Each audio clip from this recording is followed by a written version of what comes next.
Hi, my name is Sarah Depew, and I'm running for the Texas House of Representatives in District 67, and I'm here with Roland Rangel, and I'm running for Federal Congress, District 24, and the mix of parts of Addison, Bedford, Carrollton, Colleyville, Capel, Dallas, Euless, Farmers Branch, Grapevine, Hearst, Irving, Plano, and South Lake. No, okay, so in Plano, where does your Actually, district not Plano. That's right. I forgot. I think they just redrew the district, so it's not Plano anymore. Oh, okay. I got to change my business cards now. Right, so your district was affected by latest rulings, or like when was that changed? Do you know? I'm not sure, to be honest, because when you asked for the information, I checked it again, and I was like, oh, okay, I guess Plano isn't on there, so. Okay. Yeah, that was news to me. I know there was some gerrymandering issue that was finally taken up, and so I think that's probably one, and that was pretty recent, so I think that's probably what was going on there. Yeah, I haven't heard so much about the U.S. congressional districts changing yet. Like, there's the case that was going through the Supreme Court, but, it's not going to get heard. But the three that were in Texas were state house. Okay. The ones that are being redrawn. But the courts have found that the state house districts and the state senate districts were unconstitutionally gerrymandered. But I really think, and I know this isn't our topic for the day, I love this topic though, I really think that at the end of this Supreme Court session we're going to have a major overhaul of gerrymandering. Which finally would be awesome. I really think that's going to happen. I know a lot of people aren't as optimistic as I am, but I feel it in the winds. Well, McCain is kind of helping spearhead that fight against gerrymandering, so to me that kind of says something. Hopefully Republicans will. It's actually a bipartisan effort. It's him, and I don't remember the Democratic official who's with him in the Supreme Court pushing this issue to redraw the lines. I just read that today. Yeah. Well, McCain doesn't really have much dealings with the Supreme Court, so I'm not totally sure. But I heard that, because the oral arguments, I don't know if they've happened yet or slated to happen soon. Well, I know they're slated to happen soon, but I don't know if they've already happened or not. But I've just been checking the Supreme Court's website to see when the audio transcripts are available, so we can really see. But I've heard that Kennedy's going to be pretty sympathetic, or has been sympathetic. I don't know. I should probably. Hopefully, they'll post that soon, and we can hear it directly. But anyhow, so we are here drawing issues randomly from Roland's hat. And we don't know what we're going to talk about. Now, we know what's in the hat. Like, they're not, total surprises to us. We've researched them, thought about them, and so forth. Most of them anyways. But we don't know what we're going to be discussing until we pull it out. So anyhow, Roland brought this hat. Would you like to, I want to bring it even closer? I didn't bring my actual cap that I wear all the time because that thing is gross. I don't want to weird you guys out. But I brought this instead because I love wearing that during the wintertime. My parents got that for me when they went to New York and visited the site of the Twin Towers and everything. And they brought me that. So I love wearing that. And of course, it's symbolic of supporting the fire department there. That's great. Well, serious heroes right there. Thank you for bringing the hat. Yeah. That story. So. I'm kind of nervous. I'm not gonna lie. I get a little nervous every time. It's like roulette. It is. Political roulette. What are we talking about? Hopefully my research holds up for whatever I pick. Okay. Let's see. Oh, God. Oh, my. This is going to be fun. It's abortion. Can you see that? That's every politician's favorite subject. Well, it's actually some politicians' favorite subject, I think. It's timely today. You know what? I had a feeling this was going to come up today, too. Really? It's timely today, though, too, because, what is it, the Religious Freedom Act that Jeff Sessions passed, where employers can basically not hire or fire anyone who doesn't agree with their religious beliefs. That's opening up a can of worms. What could go wrong, right? So yeah, abortion is the topic. Abortion. So would you like to get started, or shall I? I'll let you get started. I mean, politically, men are always deciding this for some reason, just men. So let's hear the female perspective from a female political candidate. That's what I think. That's fair, right? Yeah. Yeah. And okay. So, this is one of those where whenever I tell people the premise of this video, they say, that's a really bad idea because everything you say is going to be used against you. And this is one of those subjects where obviously someone is going to use whatever I say against me, and that's just, political life. But the purpose of this is to be real with where we're at. So Right. where we're at, or where I'm at, is that I don't like abortion. Well, I don't know many people that do, but I do take it very seriously, and the medical procedure that's taking place. However, I do think a ban is a terrible idea, and there's no way around it. Banning abortion will increase maternal mortality rates.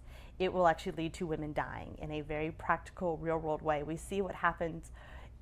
Any country in the world that we've seen that it's banned abortion, and it's been a humanitarian nightmare, not just for the women, but for the children that results. Like, we can look at, Romania 2 decades ago, where they banned abortion, and then they end up with these god-awful orphanages that just will chill you to your bone.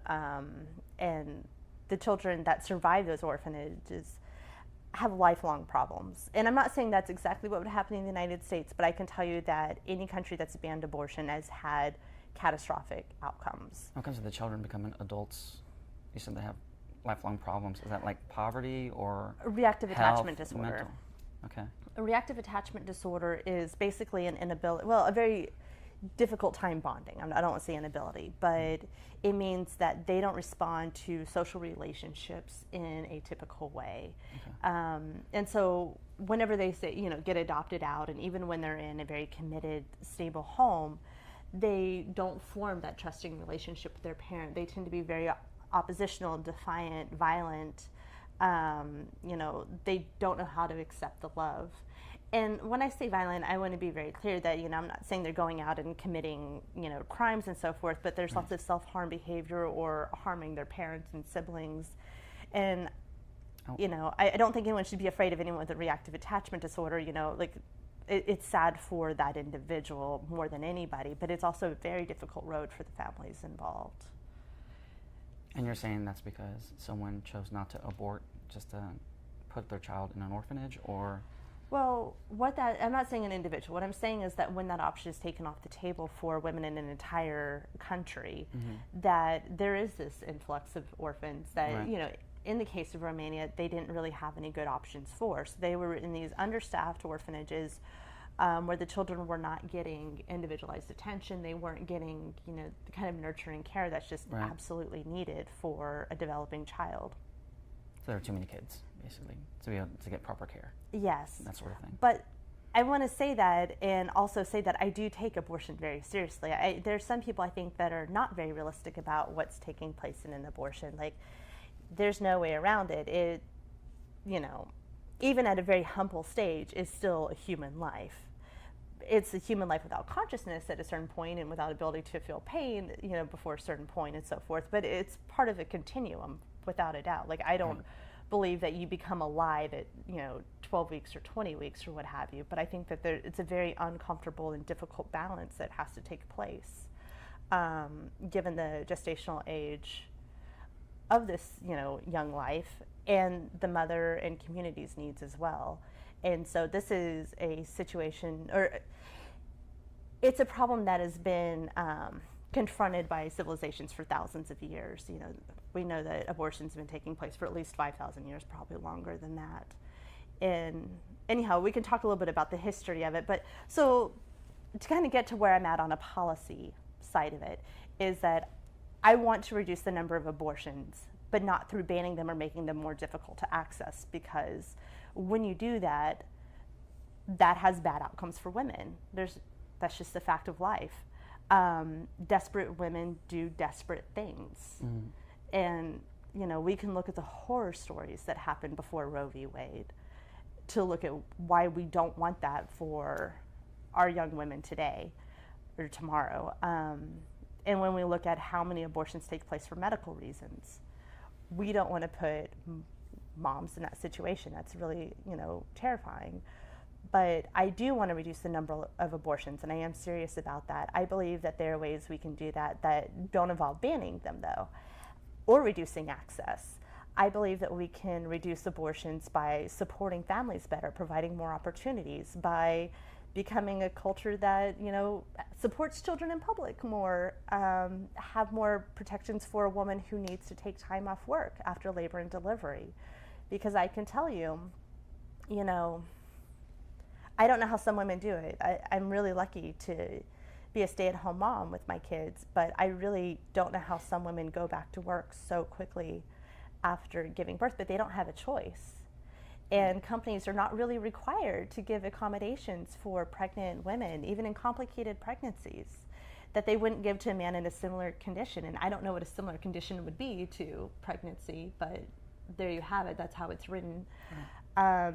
So I think that we have to provide more protections, not just after labor, but even during the pregnancy itself. I think that would make a big difference for a lot of families. So those are some of the ideas that I have. There are others that I think could, reduce overall abortion, but I think reducing stress on families. Right.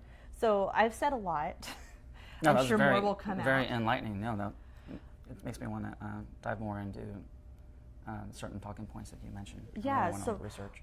Let's hear what you feel about it. Feel free to ask me any questions that you're saying you want to dive into more. This is a subject I have spent an exhaustive amount of time researching and thinking about. Right. Because it's tricky. It's very difficult, touchy subject, and I'll get a little personal with you guys. Not too personal, but when I was still single, I went on a date with this girl, and I don't know how it happened. Like, the place was busy, and within the first 5 minutes, she was like, "Oh, you're religious," and I don't consider myself religious. I keep my faith to myself, but I did grow up in a non-denominational church and worked for some churches after school, and she's like, "Oh, you're religious," and she's like, "Well, I work at an abortion clinic. Is that going to be a problem?" And it was like record scratch in the whole restaurant. Like, I was like, "Oh man!" This in the first 5 minutes of us meeting up. Yeah. And I said, "Well, I'll tell you this." I said, "I know how." I said, I don't know how, but I said, "I can only imagine how difficult a decision that is for someone to make, and I hope that that individual, or if it's a couple of those individuals, will do extensive research on the pros and cons of that decision, because it's so weighty."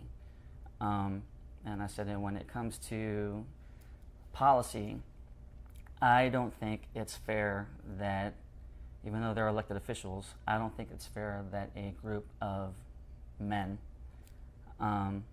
who, by all accounts, seem out of touch with the public, should be making a decision like this alone, without input from women.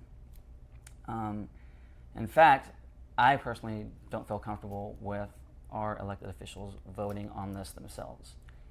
I would like to see this as something that's put on the ballot and let the public decide.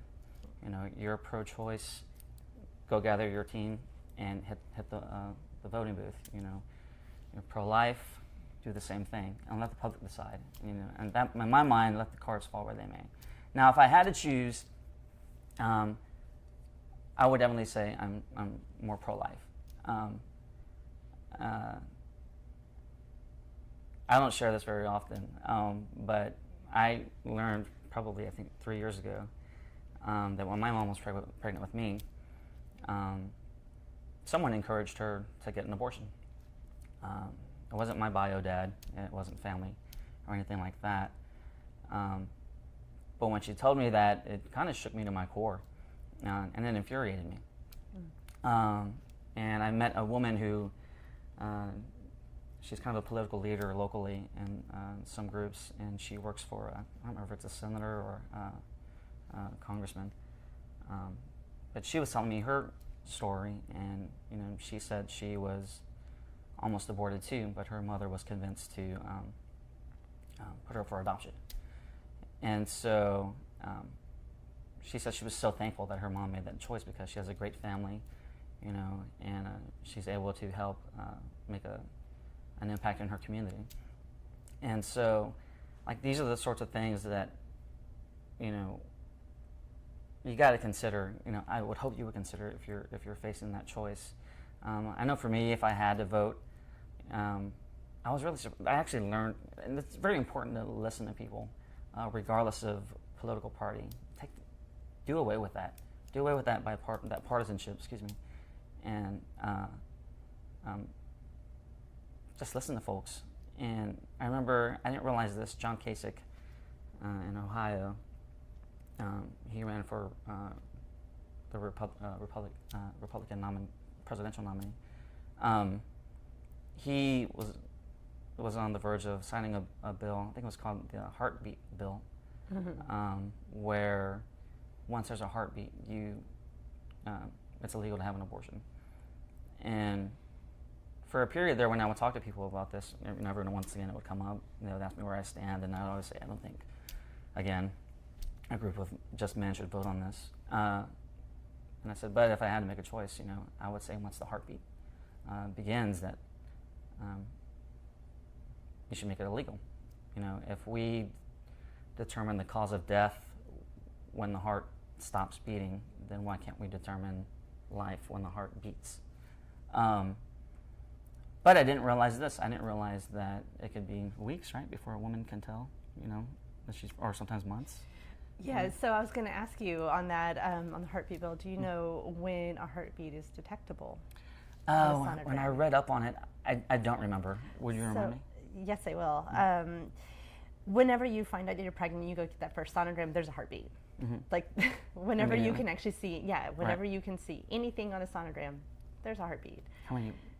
So we're talking like 6 weeks. 6 weeks. And so a lot of women don't know that they're pregnant for, at least 4 weeks. Right. Obviously you can see how that would be. But sometimes it's not even, 6 weeks, 8 weeks. Right. And then they're kind of like, okay, now I need to go get a test. Like, things are not quite regular. So, that really doesn't provide a real opportunity. And that's something that I learned too. I'm like, okay, you can't tell that. I thought it was longer. Again, I didn't do my research on that. But once I started reading that, okay, it takes a little bit longer. Now I am,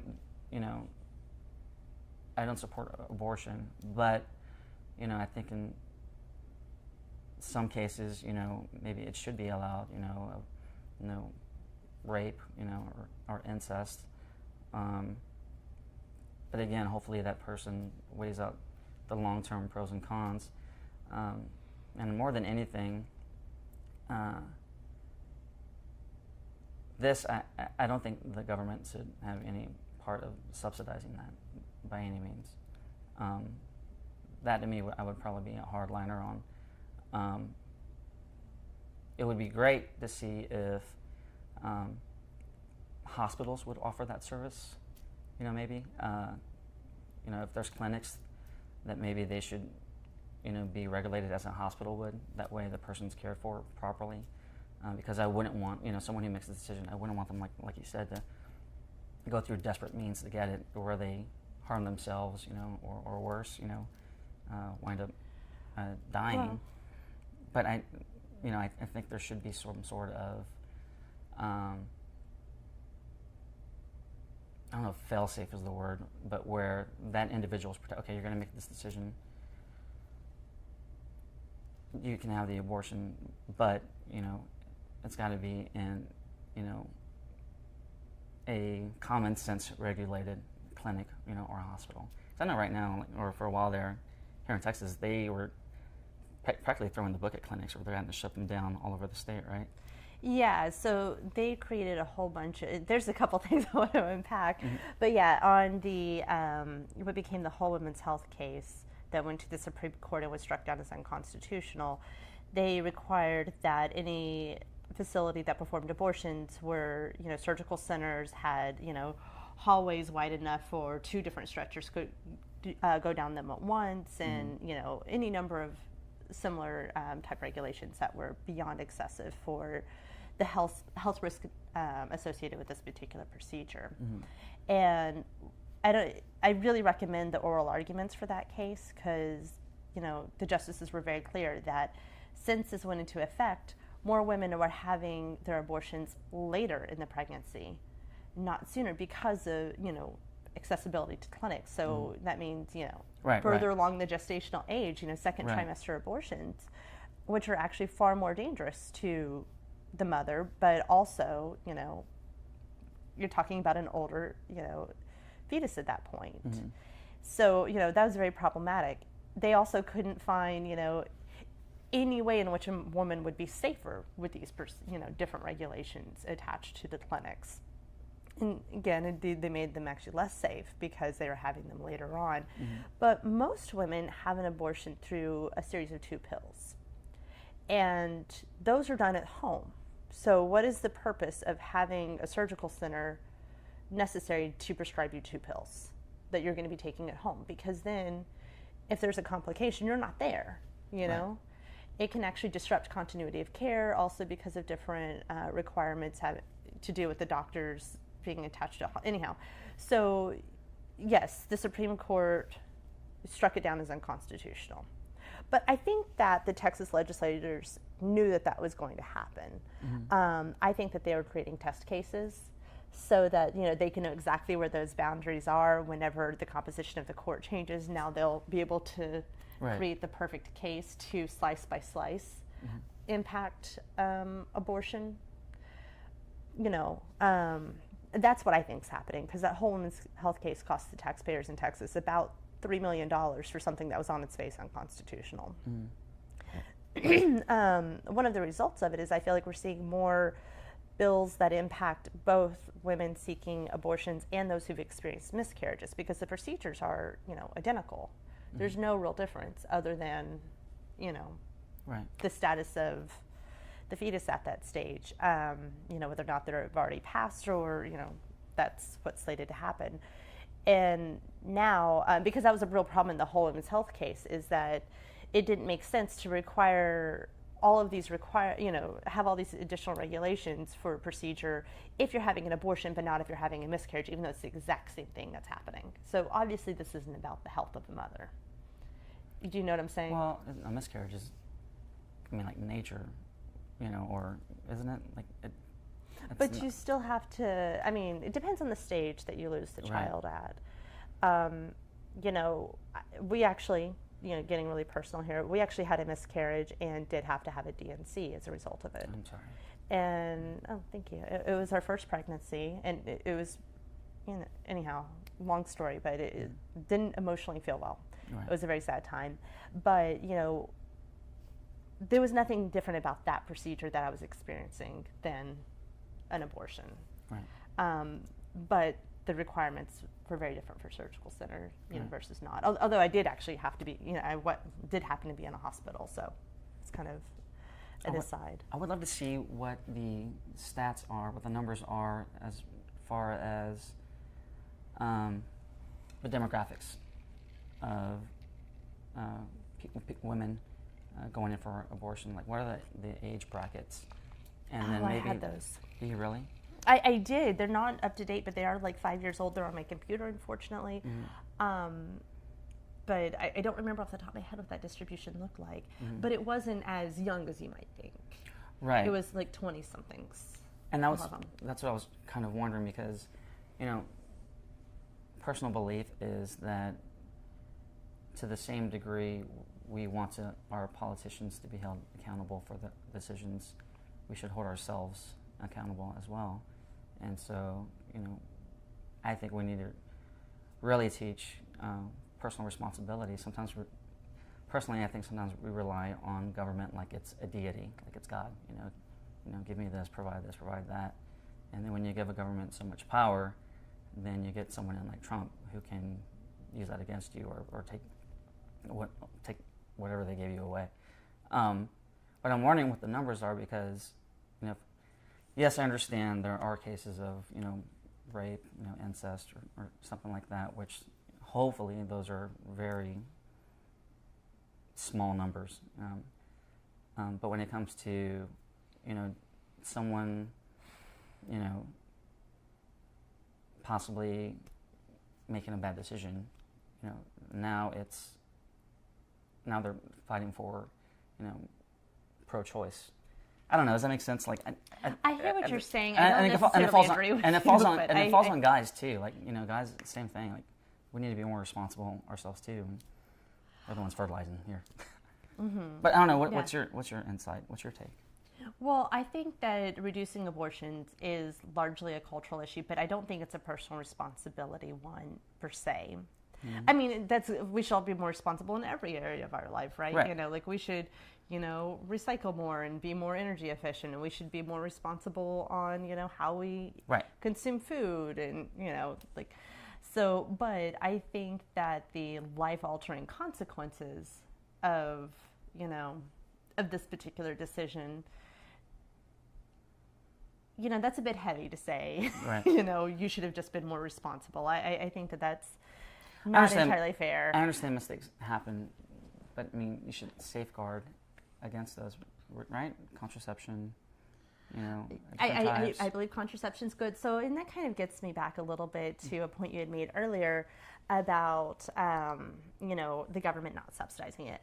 The government doesn't actually currently subsidize abortions. That's against the law to do. Right. But they do give money to clinics that perform abortions, but none of that money can go to the abortions themselves. But I guess the idea is if you defund Planned Parenthood altogether because they perform abortions, or any clinic that performs abortions, then, I don't know, then they won't be able to do abortions anymore, so they can get their funding back, I guess is the idea.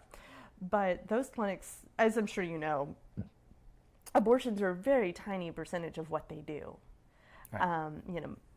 Women all over the state of Texas, and indeed all over the country, but, I'm talking Texas for now, rely on the accessibility of those clinics to get very affordable health care that they couldn't get elsewhere.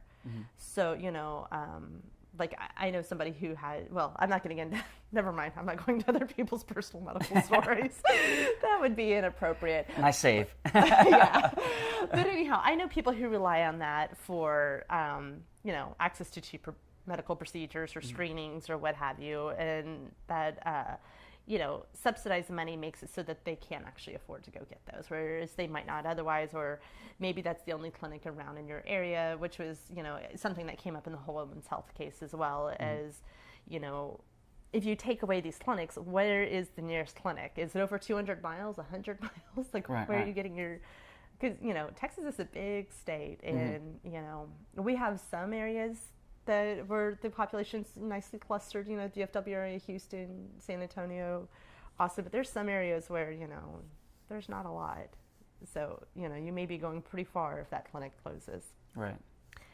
But, where would you be at on a policy standpoint? I know this is really hard, but as far as banning abortion at various gestational ages, do you have an opinion about that, or have you considered? It's okay to say, hey, I haven't really given thought as to specific gestational ages, but if you have and you want to share them, Again, I'd have to do more research, because the last time I was thinking, when the heartbeat began, but then learning all this information, and then more tonight from your insight, it makes me reconsider that. And, I love reading studies. I love reading any sort of data and get my hands on real-world examples, quotes, studies, anything like that. That way I can develop a objective opinion. And of course, I want to represent District 24, so I would reach out to, fellow citizens and say, what's your input? I'm representing you. And after listening, for an appropriate amount of time, I would like to present, hey, here's my case, why I'm voting yes or no. Feel free to rebuttal. Here, the vote's coming up. Don't just give me an opinion. I mean, you can give me an opinion, but, I want to see the same thing, some sort of facts that I can, if that can change my mind. I'm okay with my mind being changed. We need more representatives that do that, who are okay with saying, hey, I was wrong. Let's fix it. Let's get it all right. As of right now, I would say I'm still pro-life. But when it comes to, there's got to be some give and take there, to be honest, because on some level, you're not going to please everybody. And you got to determine, what's constitutional and what's not. Sometimes we have to ask ourselves, is what I want even constitutional?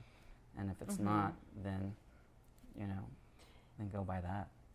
Yeah, I agree. I know that kind of departs from our subject, but Sorry. I think no, that's a good thing. It's a really excellent point that I wanted to emphasize. That I completely agree with. That I think we would be in a much better shape, as far as our governance would be in a much better shape if we were able to put our policy preferences aside, sometimes in favor of what the Constitution permits or requires, Right. and be really disciplined about how we think about the Constitution, learn it, and really, I mean, think about whether or not something's good policy or not as well, but also, judge that separately from the constitutionality. Right. And I think abortion is one of those issues where it's really important to do that. I am a bit of a Constitution nerd. Mm-hmm. I think it's really fair to say. And this topic is kind of what got me into it, because I wanted to know about how is privacy, because I heard that, abortion was a constitutionally protected right because of a right to privacy. But I'd read the Constitution, sort of. I'm not saying I understood it the first few times, but, it took a little digging in.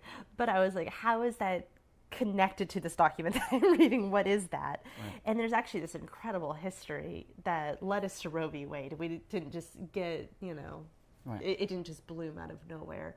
And so I don't know if that's interesting to anybody or not, but it starts with Griswold versus Connecticut. Or is it Connecticut versus Griswold? Do you remember? Griswold versus Connecticut. And it was a bill that was made in 1871, 79, 76, somewhere in there, that made it illegal for anybody to promote birth control, to offer it, to suggest it, to provide information about birth control. And so... Because prohibition always works. Right, right. And so... a director of a chapter of Planned Parenthood in Connecticut challenged this bill in 1965, wanting to talk about birth control. And the justices found, after reviewing, get this, the first, third Amendment, the quartering soldiers, Fourth, Fifth, and Ninth Amendment, and maybe 14th. I don't remember if 14th was considered in there or not, but I know that there were at least 5 amendments that they said, if you look at what's being expressed in these 5 amendments, including quartering soldiers, where, we believe that your family has the right to privacy away from, soldiers being in your home, and the right to free speech and other type of activities that are protected in the first, and due process in the fifth, unlawful searches and seizures in the fourth, and so forth. When we combine all of these, Ninth Amendment, yes. And when we combine all of that's being expressed here, we believe that there is an unenumerated right to privacy here. And so that protects your communication with your doctor. Mm-hmm. And that led us into Roe v. Wade. That kind of opened the door to that. Where you can now talk about abortion and have that as an option because you have that right to privacy where the government can intrude on that kind of medical decision making up to a point. Right. Up to a point. And what was really interesting on Roe v. Wade is we don't often talk about the sister case that was attached, where it was a husband and wife where the wife had a neurological condition where she was told if she got pregnant, she could die. Like that would be very medically problematic for her, but yet she had nothing she could do other than a doctor who could choose to make himself a criminal by helping her, not be pregnant, which was the only way to resolve that situation. And so that was a sister case as well that we don't get talked about, that gets lost in it. I don't know really how that moves our conversation forward on the modern day, but I do find that constitutional side of it very interesting, and it's actually what got me interested in constitutional law to begin with. So I just wanted to share that because I find it interesting. No, I do too, yeah. Yeah, so, wow, it's such a big topic, and there's so many different avenues we can go with it. I feel like, I don't have a good way of summarizing my position on abortion. Yeah, I was about to ask you. You put me out there to give a position. Yeah. But no, you're right. It's very difficult. Yeah. So whenever I go block walking, people ask me, "Are you pro-life or pro-choice?" And I kind of have to do this uncomfortable sigh where I'm like, both. You know, I don't know. Right. That's really not a thing. Right. But I can say that I have given money to Planned Parenthood and have, you know, signed up to volunteer my time at a health fair for them. I have also donated to pregnancy crisis clinics that are seeking to dissuade women from abortions, because I believe that women who choose to go the adoption route and, you know, place their children for adoption deserve all the support that they can get. They deserve to be thanked and to, like I say, be supported. You know, I delivered a bunch of perineal ice packs. I know that's the thing that guys are like, what? It's an after labor thing. Moms are going to get that. But Googling. No, I'm just kidding. yeah, well, there's lots of DIY ones. Sorry, that's a weird thing to say in this video. Hashtag life hack. Yes. Witch hazel. Anyhow, I am totally off my train of thought after that. But anyhow, so I can tell you that it makes my heart very heavy, but I want women to have safe, accessible abortions if that's what they feel determined to do. Absolutely. Yeah, so without a doubt. So reduce abortions, but not through a ban, not through making it harder for women, but by making their lives better and providing more support so that, you know, so they're not making a decision out of desperation. Right. That's kind of it in a nutshell. That's going to offend everybody. That's kind of where my abortion stance is if you're pro-life, you hate it. If you're pro-choice, you hate it. Everyone's offended by everything. Yeah, well, you know. And this is, I've noticed what people do now, if they're offended by something and they're a conservative, oh, you liberals, or if they're a liberal, oh, you conservatives. You know, there are a bunch of, the majority are independents in this country. You know, so you can be equally hated. Yeah. Well, you know, again, when I talk to people about it, most people recognize the gray, uncomfortable area of abortion. Most people get that. They don't want, you know, the abortion on demand that we keep hearing about, and they don't want, you know, the absolute ban either. I know very few people who want either of those. So I think somewhere in there we have to, you know, confront some uncomfortable truths on every side of this conversation. And have more input from women. And people who have gone through it themselves. Yes. Know, really. You know, those would be the ones I would definitely want to tap into. And I know women who've gone through it and who felt like, thank God that's over. Yay, I'm glad I did that. And I know other women who were like, what did I just do? Yeah. Like, there's no real consensus on that. Women, like, we should definitely hear their stories, though, without a doubt. Right. You're absolutely right about that, their stories are so important to this conversation. Yeah. I mean, they're real-world examples of, you know, who would have better insight than. That's the thing that is also bothersome. You know, there's more information coming out that politicians don't have access to or don't research top, you know, policies before they, you know, bills, basically. They don't research a topic enough to make objective decisions, not to mention that they're usually partisan anyway. So, like, what we're talking about is, you know, of course include women in the conversation, you know, or make them the conversation. And people who've gone through this, you know, talk to them, you know, like you said. Same here, I've had 2 women I've met where, like, one was totally okay with it, you know, years later, and, you know, the other one's like, man, I really wish I would have, you know, kept that baby. So you get this kind of thing, insight you need. You know, it's tough, but it helps with the decision process. And, you know, I think you're maybe giving politicians too much credit to say they don't have enough information on it. I'm thinking about, there's also lobbyists, too. Oh, you were? No, there's also lobbyists who slant the information, too. Yeah. There is that, but I feel like, you know, the case that became the Whole Woman's case, I forgot the name of the bill in Texas, you know, but we had the Wendy Davis filibuster. I don't remember the number of it. It was a couple years ago. But, you know, we had hours upon hours, like really days worth of testimonies from women showing up and telling their stories about what these clinics have done for their lives, what their abortion has done for them, not done for them, whatever, just going up there and telling their stories. And I feel like that's part of a problem with politics right now in a broader sense, is that has little to no impact. You know, the politicians are going to do what they're going to do anyways. Like, you can call their offices, and sometimes if enough people do it, you can get some movement. Right. Sometimes. But for the most part, I feel like, especially if a district is incredibly safe, well gerrymandered, or even not gerrymandered, even if it's just a really safe district, they have real no incentive to listen to people that are different than them. That's absolutely right. Yeah. And so they have to worry about their primary. They're not worried about the general, so they're worried about what the person further to the left or further to the right from them, whatever the case is for that particular district. So what the people in the middle say just gets completely lost. I don't know. Have you seen that? No, you're absolutely right. And it makes me think how even more important is that people should get involved, and people think my vote doesn't count.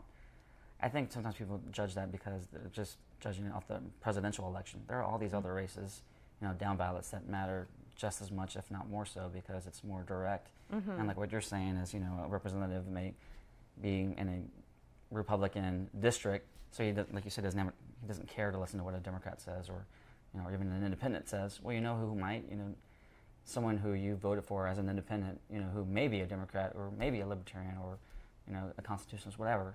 It's stuff like this that makes you think, if I just would have actually got involved and voted, just to jump on this for a second, I think the last 2 elections, only a third of the country voted. That's disgusting. And it actually makes me mad. That means the rest of the country is deciding, what the whole of us are going to receive as elected officials. So, something like this, you have a hardliner Republican. He's pandering to his constituents, the ones who got him in office. Anyway, it's called a rabbit trail. That's what that was. Well, first of all, before I wrap up, do you have anything else you want to say about abortion? You think, what kind of good that we can say? Yeah, I think so. Again, it's an incredibly weighty issue. Yeah.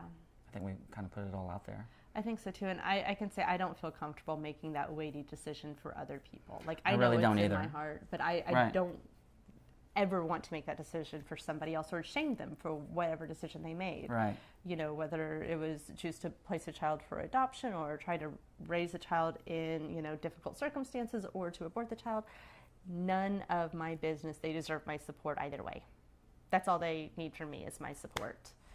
That's kind of my position in a nutshell, which I know is unsatisfying, but I actually really like that. Yeah. Yeah? Yeah, I think that's great. Cool. Well, I really appreciate you coming over here and talking to me about this really tricky conversation and tricky topic. I know there are, very few good answers on it. Oh, yeah. So I really appreciate that. Thank you. Thanks for having me. I really appreciate it. Cool. Well, should we put our websites? Yes, they're going to be linked in the post. Okay, cool. And you can share it, and so we'll have those. But if you want to say it, if you want to plug your website, go for it. Kind of feel like I have to now. You brought it up, I guess. But you can just find me at facebook.com/sendmetocongress, and there you'll see where my stance on different issues, and hopefully if you like, you can follow me. Thanks a lot. Cool. Well, thank you guys so much for watching. And if there's anything you want to see a candidate address in the future, please comment below or send me a private message and we'll put it in the hat.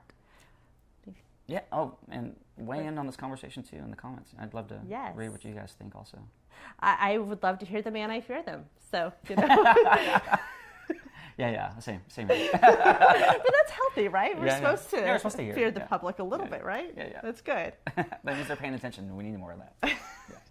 All right. Well, thank you so much. Bye. Bye, guys.